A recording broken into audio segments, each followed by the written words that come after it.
평소에는 밥 먹고 이게 문제가 없던 아이가 할머니 할아버지한테 맡기고 나서 그랬다라고 하면 스트레스에서 기인했을 가능성이 있어요. 조금 예민한 아이들 같은 경우에는 적응성이 조금 떨어지기 때문에 엄마가 자신을 돌봐왔던 방식과 또 할머니 할아버지가 자신을 대하는 방식이 다를 경우에는 그게 스트레스 자체가 될 수도 있고요. 죄송스러운 얘기지만 할머니 할아버지가 좀 이 아이에 대한 이해가 어떤지, 그리고 그분들이 두 아이, 그리고 10개월이면 이제 손 한창 많이 가기 시작할 나이잖아요. 그 아이들을 케어하는데 좀 큰 아이 입장에서는 서운하거나 어려운 점이 없었는지, 사실은 그런 환경적인 요인을 반드시 체크는 해보셔야 될 것 같아요. 큰 아이와 할머니 할아버지의 어떤 양육 방식이 굉장히 많이 충돌을 한다라고 할 경우에는 보육 방식을 좀 바꾸는 거, 뭐 어린이집을 보낸다거나 다른 방식을 고려해 보시는 것도 해야 될 것 같거든요. 형제 간의 다툼과 갈등은 항상 존재하는 것이긴 하지만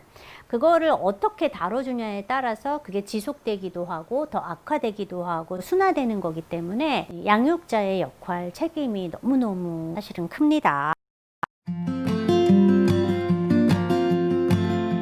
웬만하면 보내라, 7살은. 3살, 4살, 5살 사실 안 가도 되는데 1년은 저는 꼭 다녀야 돼요. 왜냐면 그 7살의 유치원 프로그램은 학교 준비 프로그램이라고 보셔야 되거든요.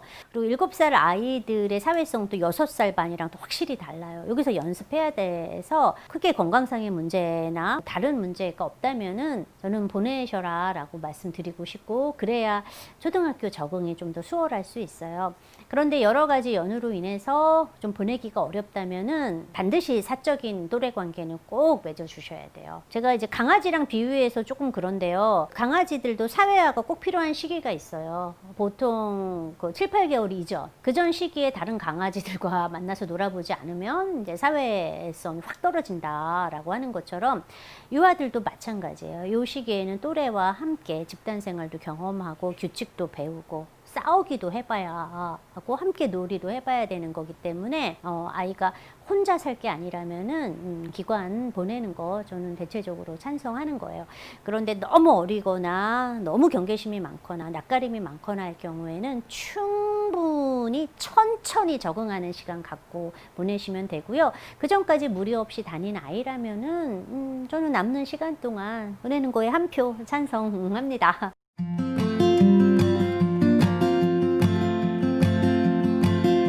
흥분하는 게 조금 문제거든요. 그래서 흥분을 조금 조절할 수 있어야 하는데 그 흥분 조절이 안 되니까 그게 문제인데, 좀 집에서부터 연습을 해봐야 될 것 같아요. 제가 이렇게 흥분 잘하는 아이들, 소리 잘 지르는 아이들이랑 이렇게 놀이 치료 시간에 가끔 하는 게 있는데, 그게 뭐냐면 하나 둘 셋인데, 하나 하면은 소리를 질러요. 아! 둘! 아! 더 크게 질러요.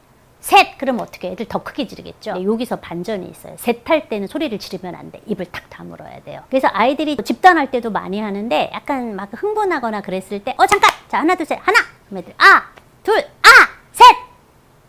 그럼 거기서 약간 흥분기 많은 애들은 자기도 모르게 크게 했다가 멈춰요. 그 연습을 저는 조금 많이 시키거든요. 그래서 그게 이제 흥분 가라앉힐 때 쓰는 거예요. 우리가 유치원이나 어린이집에서도 막 애들이 흥분하면 선생님들이 합주기가 됩시다, 뭐 이렇게 하거나 어떤 노래를 해서 시그널을 줘서 흥분을 가라앉힐 때 쓰는 거잖아요. 그런 것처럼 아이와 재밌게 그런 연습을 하는 거고, 그거를 잘 해냈을 경우에 뭐 말주 주셔도 되고 간단한 뭐 칭찬 보상 같은 거 해줘서 그런 연습을 하는 거죠. 그래서 아이가 기분이 되게 좋아서 그런 거잖아요. 그럴 때 너무 야단을 많이 맞게 되면은 기분도 나빠지고 어머님 마음도 착잡하실 수 있어요. 그래서 그럴 때 아이가 너 지금 되게 기분 좋구나, 흥분했구나, 하지만 이제 가라앉혀야지. 자, 시작한다. 하나 이렇게 해서 그거 연습 잘 되면 밖에 나가서도 그거 조금 써보는 거 필요하거든요. 그래서 언제까지 하나 둘 셋 할 수 없으니까 나중에는 줄여서 하는 거예요. 자, 이제 바로 갑니다. 하나, 셋!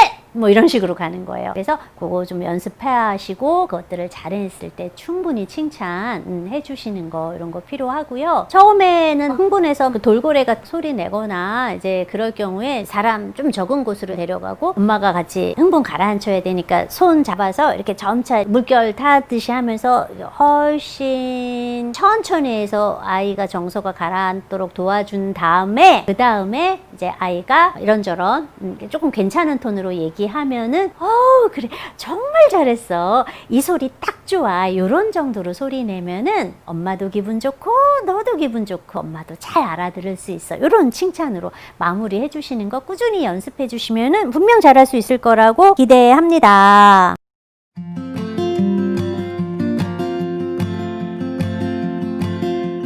낯을 가리는 아이라고 보셔야 돼요. 그래서 사실 스킨십 같은 경우에는 낯 가리는 사람에게는 이게 난이도가 되게 높은 거거든요. 만일 덥석 막 안으려고 한다거나 특히 이제 이 얼굴 부위 있잖아요. 그쪽에 대고 뭐 뺨을 만지려고 한다거나 뭐 뽀뽀한다거나 그러면은 거부감이 되게 많을 수 있어요. 얼굴에서 가장 먼 것부터 스킨십을 해야 돼요. 같이 뭐 장난으로 발바닥 대기, 뭐 만지기, 살짝 옷 있는데 만지기. 사실 여기서부터 시작을 해야지 너무 막 몸 대 몸으로 하게 되면은 힘들어질 수 있거든요. 다른 사람과 어떤 그런 게임이나 이런 거를 통해서 자연스러운 스킨십을 유도하는 것도 한 가지 방법이에요. 별로 저 사람이 나와 친밀하지 않은데 나한테 이렇게 직접적인 즐거움을 주지 않는데 굳이 스킨십을 하고 싶은 마음은 없을 수 있으니까 간단히 뭐 쌀보리 같은 거 해도 되고요. 간단한 스킨십이 있는 그런 재미있는 게임부터 함께 해보시면은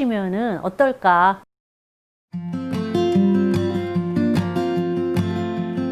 가기 싫어하는 가장 큰 이유 중에 하나가 낮잠 시간이거든요. 사실 36개월 정도면은 잠 없는 애들은 낮잠 안 자요. 그래서 요 낮잠 시간이 문제가 조금 될 수가 있어요. 아이가 잠이 없고 별로 낮잠을 자고 싶지 않은데 너무 억지로 재우게 될 경우에는 어린이집 가는 거 자체를 굉장히 싫어하는 경우들도 있거든요. 근데 어린이집을 이제 운영하시는 기관장이나 교사님들 입장에서는 얘에게만 특혜를 주는 게 되게 어렵다라고 생각하실 수도 있을 것 같아요. 그 시간을 그냥 멀뚱멀뚱 있는 거는 36개월 아이가 해내기에는 너무 어려운 거기 때문에 좀 낮잠이 필요 없거나 거부하는 아이들 같은 경우에는 그 시간에 다른 아이들을 방해하지 않는 정적인 어떤 활동 프로그램에 참여할 수 있도록 배려해 주시면 더할 나위 없이 좋고요. 어린이집은 낮잠이 그 연령대 있을 수 있겠지만 유치원은 낮잠 시간이 없잖아요. 그래서 계속 어린이집을 보내는 것보다 이런 경우에는 이제 유치원으로 갈아타는 것도 한 가지 방법일 수도 있겠어요. 아, 지금 36개월이니까 유치원은 못 가겠구나. 그건 내년에나 가능하겠네. 올해는 조금 어렵겠네요. 억지로 재우는 거는 저는 개인적으로는 이렇게 선호하지 않아요. 두돌 이후에 원래 잠 없는 애들 잠 안 자요. 밤에 이제 숙면을 이렇게 취하면 되는 거지. 저런 애들은 연습을 시켜야 돼요. 졸린데도 막 짜증내면서 안 자는 애들, 그리고 밤에도 잠을 안 자는 애들은 낮잠 연습을 시켜야 되는데 그렇지 않은 경우에 너무 신경 안 쓰셔도 됩니다.